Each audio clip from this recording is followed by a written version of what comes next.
സമയം അനന്തമാണോ? എല്ലാത്തിനും ഒരു തുടക്കമുണ്ടോ, അവസാനമുണ്ടോ? ശരിയായ ഉത്തരം നമുക്കറിയില്ല. പക്ഷേ പ്രപഞ്ചത്തിന്റെ ഒരു പരിധിവരെ നമുക്ക് കാണാൻ സാധിക്കും. അത് മാത്രം മതി നമുക്ക് ഉത്തരങ്ങൾ തേടാൻ. പ്രപഞ്ചം മുഴുവൻ ഘടികാരങ്ങൾ കൊണ്ട് നിറഞ്ഞിരിക്കുകയാണ്. പ്രാപഞ്ചിക ഘടികാരങ്ങൾ സമയത്തിന്റെ ഓരോ ഞൊടിയുടെയും ഒപ്പിയെടുക്കുന്നു. പ്രപഞ്ച സൃഷ്ടി മുതൽ ഇന്നേക്കും വരെ.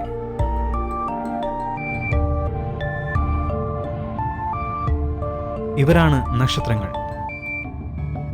ഗ്രഹങ്ങളെക്കാൾ ചെറുതായ കുള്ളൻ നക്ഷത്രങ്ങൾ മുതൽ സൂര്യനേക്കാൾ 100 മടങ്ങ് വലുപ്പം വരുന്ന ഭീമാകാരന്മാരായ നക്ഷത്രങ്ങൾ വരെ.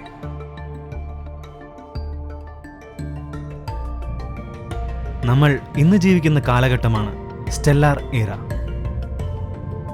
പ്രപഞ്ചത്തിൽ കാണുന്ന ഭൂരിഭാഗം ഊർജവും വരുന്നത് നക്ഷത്രങ്ങളുടെ ജനനത്തിന്റെയും നിലനിൽപ്പിന്റെയും മരണത്തിന്റെയും അവസ്ഥകളിൽ നിന്നാണ്. അവസാന നക്ഷത്രവും മരിക്കുമ്പോൾ ഈ തിളക്കമാർന്ന കാലഘട്ടവും അനന്തതയിലേക്ക് പോയി മറയും. പക്ഷേ എന്ന്?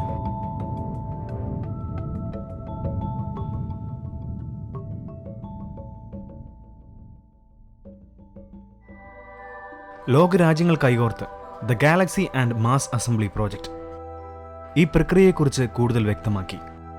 ശൂന്യാകാശങ്ങളിലെയും ഭൂമിയിലെയും ദൂരദർശിനികൾ കോർത്തിണക്കി അവർ ആകാശത്തിന്റെ വലിയൊരു ഭാഗം അളന്നു തിട്ടപ്പെടുത്തി. അൾട്രാവയലറ്റ് മുതൽ ഇൻഫ്രാറെഡ് വരെയുള്ള വിവിധ തരംഗദൈർഘ്യങ്ങളിൽ 2 ലക്ഷത്തിലധികം താരാപഥങ്ങൾ പുറന്തള്ളുന്ന ഊർജത്തിന്റെ അളവ് കണ്ടെത്തുക എന്നതാണ് ലക്ഷ്യം. അതിലൂടെ നക്ഷത്രങ്ങളുടെ ജനനത്തിലും മരണത്തിലും കാലങ്ങളായുണ്ടായ മാറ്റം കണ്ടെത്താനാകും. ഈ വിവരങ്ങളനുസരിച്ച് ആ ഭാഗത്തുള്ള താരാപഥങ്ങൾ 2 കോടി വർഷങ്ങൾക്ക് മുമ്പ് പുറന്തള്ളിയ ഊർജത്തിന്റെ പകുതി മാത്രമാണ് ഇന്ന് പുറന്തള്ളുന്നത്. സ്റ്റെല്ലാർ ഏജ് ഇനിയും 1,00,000 കോടി വർഷങ്ങളോളം നിലനിൽക്കുമെന്നാണ് അനുമാനം. സത്യമെന്തെന്നാൽ പ്രപഞ്ചത്തിലെ എല്ലാത്തിനും ഒരു സമയപരിധിയുണ്ട്. ഭീമൻ നക്ഷത്രക്കൂട്ടങ്ങൾക്ക് മുതൽ നമ്മുടെ ക്ഷീരപഥത്തിനും സൂര്യനും ഭൂമിക്കും. ഇവ എല്ലാത്തിനെയും ഉണ്ടാക്കിയ ആറ്റങ്ങൾക്ക് വരെ സമയപരിധിയുണ്ട്. നമുക്കറിയാവുന്ന ഈ പ്രപഞ്ചം മരിച്ചുകൊണ്ടിരിക്കുകയാണ്. അതിനിടയിലെ ഒരു കുമിള മാത്രമാണ്